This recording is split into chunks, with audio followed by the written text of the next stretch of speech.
हाँ, तो प्यारे बच्चों, सुप्रभातम।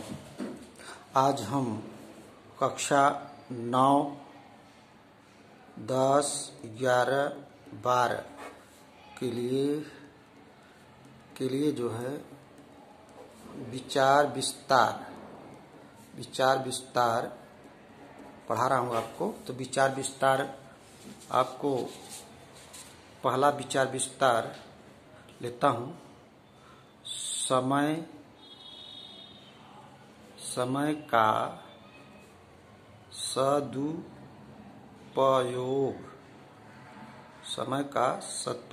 इस पे आप विचार विस्तार लीजिए। तो विचार विस्तार आप लिख सकते हैं।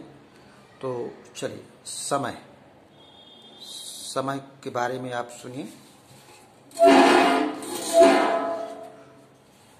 भौतिक जीवन में समय का बड़ा महत्व है।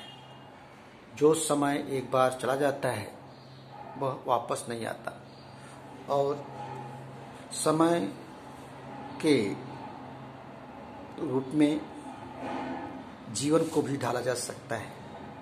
समय के अनुसार किया हुआ कार्य सफलता की ओर ले जाता है, और आदमी विफल तब होता है जब समय का सही प्रयोग नहीं करता। तो मनुष्य को समय से काम का अंजाम देना चाहिए। आपको मालूम होना चाहिए, हमारा इतिहास, हमारे पूर्वज पाषाण काल में समय को अगर न जाना होता तो उनकी जो जीवन यात्रा थी यहाँ तक न पहुंचती। समय से उन्होंने अग्नि की खोज की, समय से उन्होंने खेती की खोज की, समय से उन्होंने पहिए की खोज की, जिससे इनका जीवन चक्र आगे बढ़ा, और आगे बढ़ते बढ़ते विकास के पथ पाते गए, और जीवन बड़े अबाध गति से आगे बढ़ा। और आज हम देखते हैं कि हम किस अवस्था में पहुंच चुके हैं। तो समय इसलिए कुछ विद्वानों ने कहा है, टाइम इज कॉस्टली मनी, समय बहुत मूल्यवान होता है।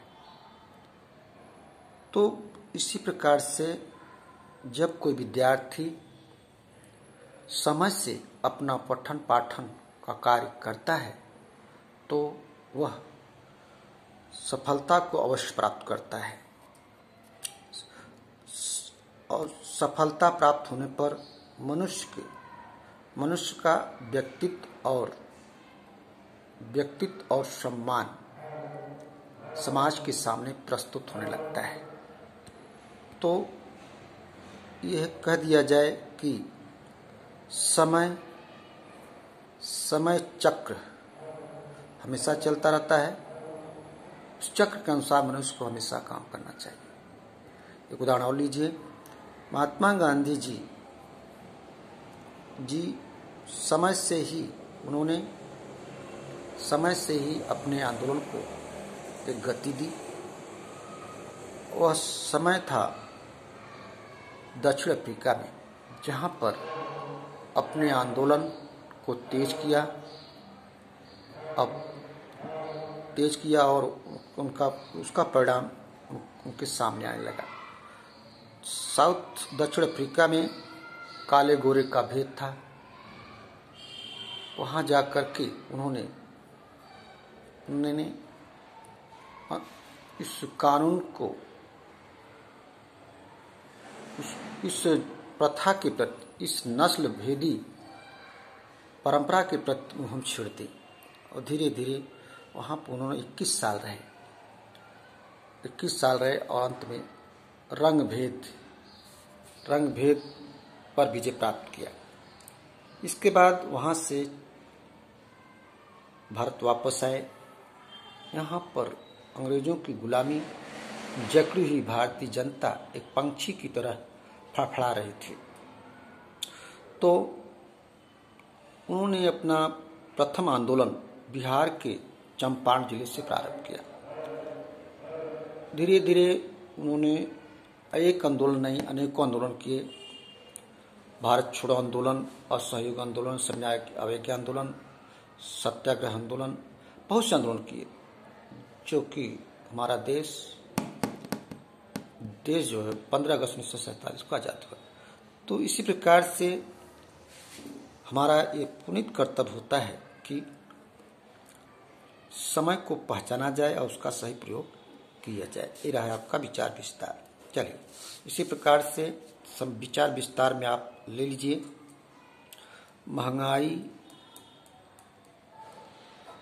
महंगाई एक विकट समस्या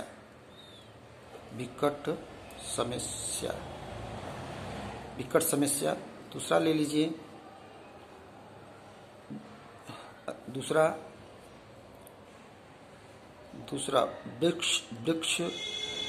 वृक्ष हमारे मित्र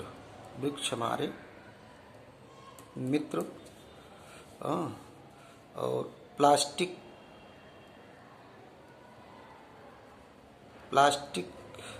की आत्मकथा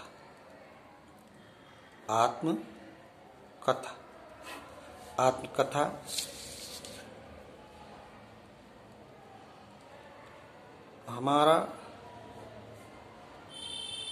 महाकाव्य रामायण या महाभारत। और अगला देख लीजिएगा, हमारी पवित्र नदी हमारा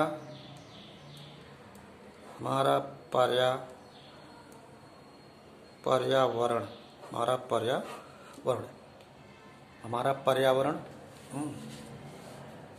या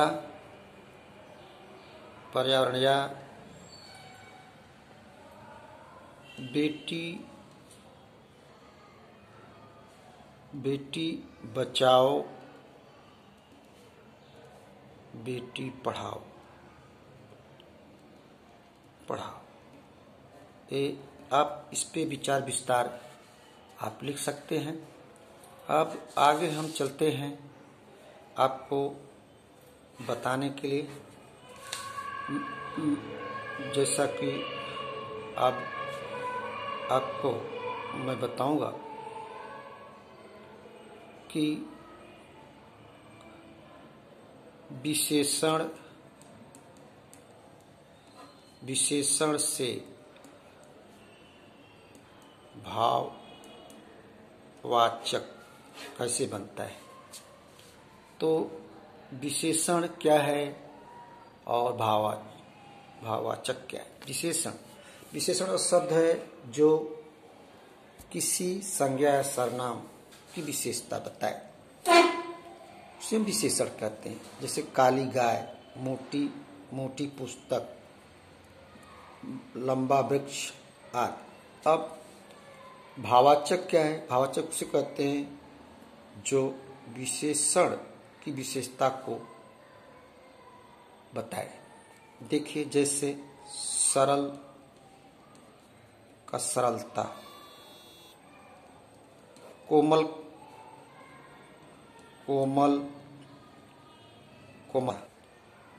सामाजिक,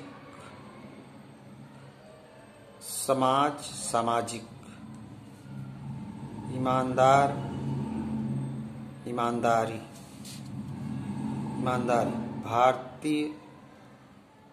भारतीयता, कठोरता, समानता,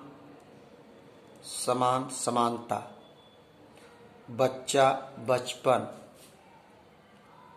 क्रोधी, ये इस प्रकार से क्रोधी अपना अपनापन, कर्तव्य निष्ठा, लोचकता, कठोरता, भौगोलिक, मौलिक,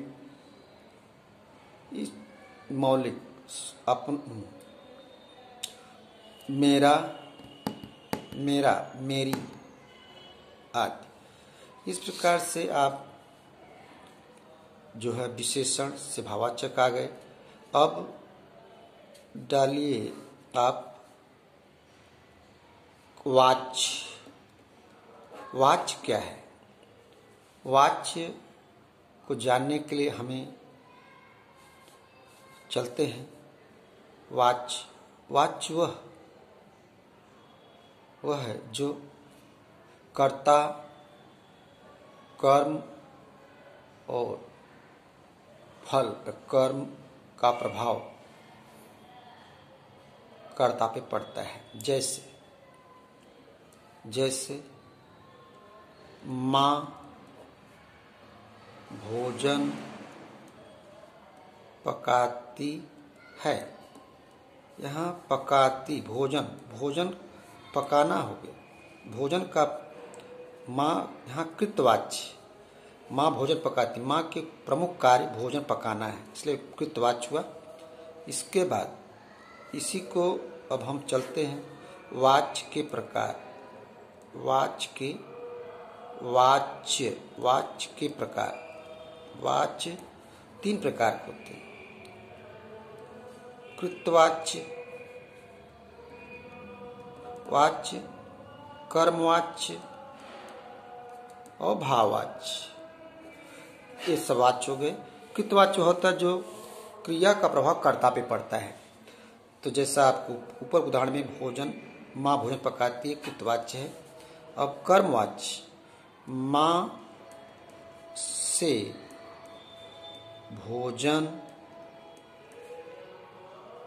या माँ से भोजन पकाया जाता है। माँ से भोजन पकाया जाता है या माँ के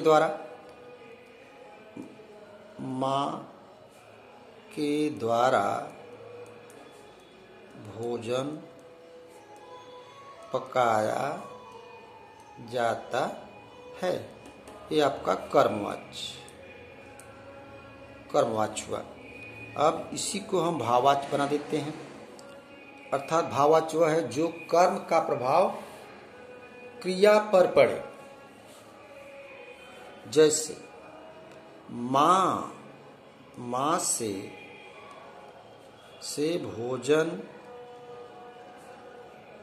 भोजन नहीं पकाया जाता है, नहीं पकाया जाता है। उदाहरण देख लीजिए, रोगी दवा खाता है, कृतवाच्य। रोगी से दवा नहीं खाई जाती है, कर्मवाच्य नहीं, भाववाच्य। रोगी द्वारा दवाई खाई जाती है, कर्मवाच्य, है ना। इस प्रकार से बहुत उदाहरण आपको मिल जाएंगे। और इसके बाद एक कर्मवाच्य हो गया, वाच्य हो गया। अब वाच्य के साथ साथ आपको पढ़ना पड़ेगा लिंग किसे कहते हैं?